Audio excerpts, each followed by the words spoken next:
This is the back of the Cuckoo clock with the two bellows installed and the movement also installed. Everything's connected.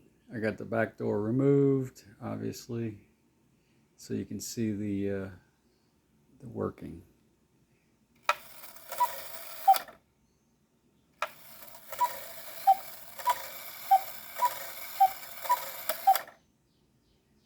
You see, and this side is the strike, and that side is the time. So I gotta clean it up on the inside, and like I said, do some exterior stuff. I gotta get another weight and add the other chain, but it's coming along.